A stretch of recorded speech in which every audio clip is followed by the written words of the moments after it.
3.5 मुहूर्तांपैकी एक मुहूर्त म्हणजे अक्षय तृतीया येण्या अगोदरच घरातील या वस्तू बाहेर काढा, ज्यामुळे आपले दारिद्र्य गरिबी नष्ट होईल. माता लक्ष्मी आपल्या घरामध्ये प्रवेश करेल. श्री स्वामी समर्थ. यंदा 19 एप्रिलला रविवारी अक्षय तृतीया आहे. अक्षय तृतीया म्हणजे 3.5 मुहूर्तांपैकी एक संपूर्ण मुहूर्त. अक्षय तृतीयेचा संपूर्ण दिवस शुभ असतो. शुभ कार्यासाठी या दिवशी विशेष असा मुहूर्त बघण्याची गरज नसते. अक्षय तृतीयेला आपण जी काही चांगले कामे करतो तर त्याचे अक्षय पुण्य आपल्याला प्राप्त होत असते. या दिवशी आपण काही वस्तूंची खरेदी करत असतो.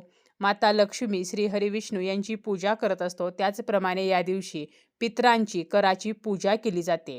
असा हा अत्यंत महत्त्वाचा दिवस म्हणजे अक्षय तृतीयेचा दिवस.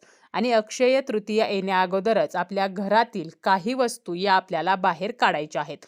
कोणत्या वस्तू आपल्याला घरामध्ये ठेवायच्या नाहीत याचीच माहिती आपण आजच्या या व्हिडिओमध्ये पाहणार आहोत.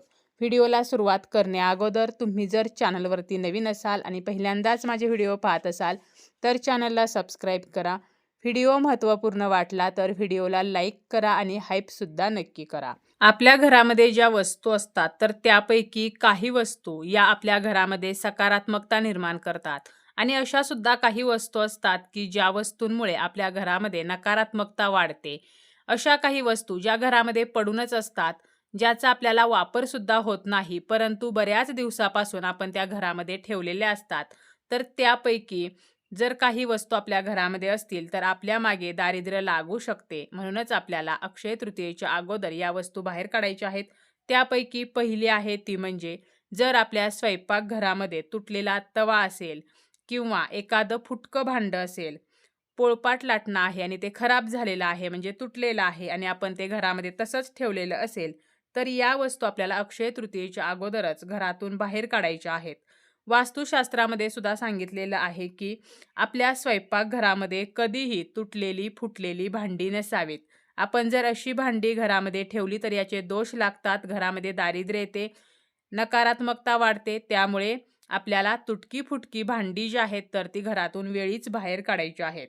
तसेच आपल्या देवघरामध्ये जर खराब झालेलं कापड असेल किंवा गळणारा दिवा आपण देवघरामध्ये तसाच वापरत आहोत किंवा दिवा तुटलेला आहे, समई असेल, निरंजन असेल, जे तुटलेलं आपण पूजेमध्ये तसंच वापरत आहे, तर हे सुद्धा आपल्याला अक्षय तृतीयेच्या अगोदर घरातून बाहेर काढायचं आहे. कारण देवपूजेमध्ये कोणतंही साहित्य हे तुटलेलं किंवा फुटलेलं कधीही नसावं.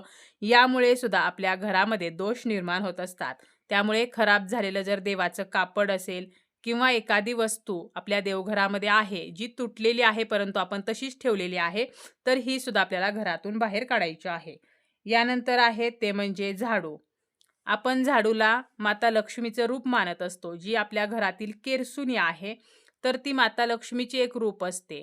परंतु जर तुटलेला किंवा खराब झालेला झाडू जर आपल्या घरामध्ये असेल तर मात्र आपल्या घरामध्ये दारिद्र्य येते. म्हणून आपल्याला काय करायचं आहे, खराब झालेला जर झाडू असेल तर तो सुद्धा आपल्याला वेळीच घरातून बाहेर काढायचा आहे. अक्षय तृतीया यायच्या अगोदरच आपल्याला खराब किंवा तुटलेला झाडू हा फेकून द्यायचा आहे.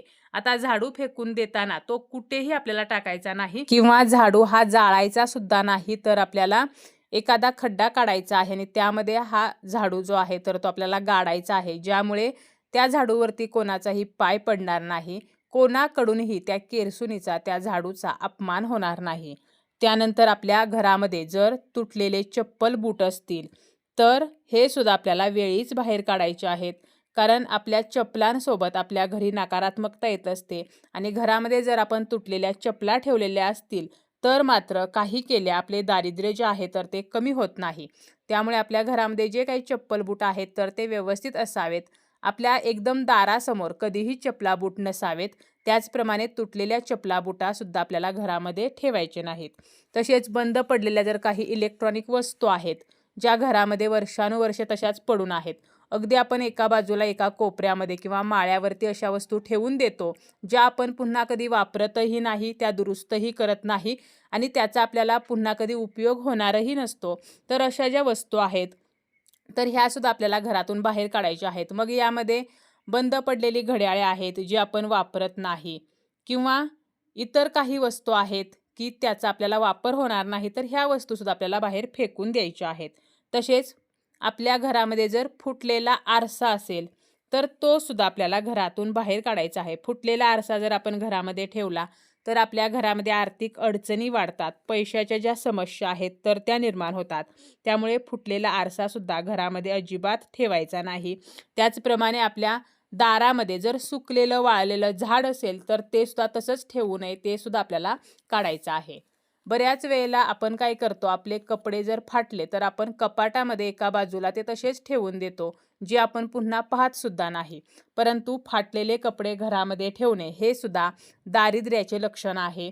यामुळे आपल्या घरामध्ये दारिद्र्य, गरिबी यामध्ये वाढ होते. त्यामुळे आपल्याला फाटलेली कपडे सुद्धा जी आहेत तर ती वेळीच आपल्याला त्याची विल्हेवाट लावून टाकायची आहे.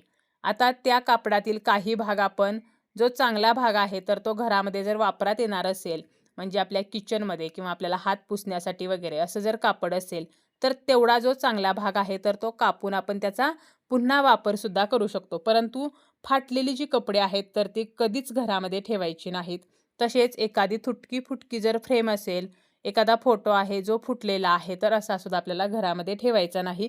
मग ती फ्रेम जी आहे तर ती आपली कितीही प्रिय असली तरी सुद्धा, कारण कोणतीही फुटकी तुटकी वस्तू जर आपण घरामध्ये ठेवली तर आपल्या घरामध्ये दारिद्र्यामध्ये वाढच होते. त्यामुळे फुटलेली फ्रेम जर असेल तर ती सुद्धा आपल्याला टाकून द्यायची आहे. आपली जर एखादी पर्स फाटलेली असेल किंवा एखादं पॉकेट आहे जे फाटलेलं आहे आणि घरामध्ये ते ठेवलेलं आहे तर ते सुद्धा आपल्याला बाहेर टाकायचं आहे. तसेच आपण आपल्या घरामध्ये बऱ्याचशा फ्रेम लावतो, फोटो लावतो, तर त्यामध्ये ताजमहालाचं जे चित्र आहे तर ते आपल्या घरामध्ये कधीही नसावं. कारण ताजमहाल जे आहे तर ते एक कबर आहे, त्यामुळे ते घरामध्ये लावू नये.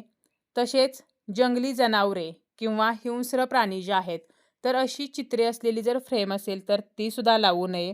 यामुळे सुद्धा आपल्या घरामध्ये दोष वाढतात. तसेच काटेदार झाडांचे चित्र किंवा बुडत असलेली जहाज असं जर चित्र असेल, कारण बुडत असलेलं जे जहाज आहे तर ते आपलं सौभाग्य बुडवतं. काटेदार झाडे आपल्या जीवनामध्ये काटे पेरतात, त्यामुळे ही अशी चित्रे सुद्धा घरामध्ये ठेवायची नाहीत. नटराजची मूर्ती सुद्धा कधीही घरामध्ये नसावी, कारण ते विनाशाचे प्रतीक आहे. तसेच बऱ्याच वेळेला आपण डेकोरेटिव्ह काही दगड आपल्या घरामध्ये ठेवलेले असतात आणि आपल्याला माहीतही नसतं की याचा वापर काय आहे, याचा नक्की फायदा आहे की तोटा आहे. तर असे जर डेकोरेटिव्ह दगड आपल्या घरामध्ये असतील तर हे सुद्धा आपल्या घरामध्ये आपल्याला ठेवायचे नाहीत. तर अशा काही वस्तू अक्षय तृतीया येण्या अगोदरच घरातून बाहेर काढायच्या आहेत, ज्यामुळे माता लक्ष्मी आपल्या घरामध्ये प्रवेश करील आणि आपले दारिद्र्य नष्ट होईल.